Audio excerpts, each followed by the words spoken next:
আমরা ঘুমের মধ্যে নানা ধরনের স্বপ্ন দেখে থাকি, আর সেই স্বপ্নের অর্থও হয় ভিন্ন ভিন্ন। আজকে আমরা আলোচনা করব, স্বপ্নে যদি কেউ ম্যাচ বক্স দেখতে পায় তাহলে সেই স্বপ্নের কী অর্থ হবে।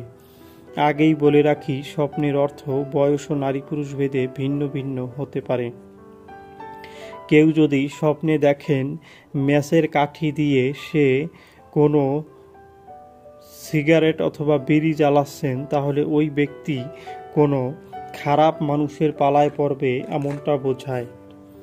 যদি কোনো ব্যক্তি স্বপ্নে দেখেন ম্যাচ কাঠি দিয়ে সে খেলাধুলা করছে, তাহলে ওই ব্যক্তির সামনে কোনো বিপদ আসতে পারে, তাই ওই ব্যক্তিকে সচেতন হতে হবে।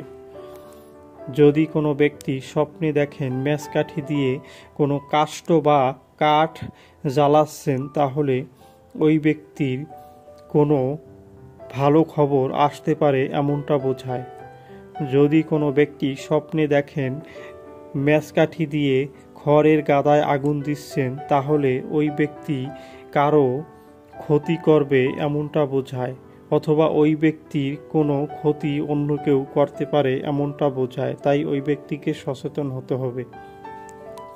যদি কোনো ব্যক্তি স্বপ্নে দেখেন ম্যাচকাঠি দিয়ে কাউকে আগুন জ্বালাতে সাহায্য করছেন, তাহলে ওই ব্যক্তি কোনো ভালো কাজের সাথে যুক্ত হবে এমনটা বোঝায়। যারা যারা আমাদের ভিডিওটি দেখেছেন তাদেরকে অসংখ্য ধন্যবাদ। সবার কাছে অনুরোধ থাকবে, আমাদের চ্যানেলে নতুন হলে আমাদের চ্যানেলটি সাবস্ক্রাইব করে আমাদের পাশে থাকার জন্য।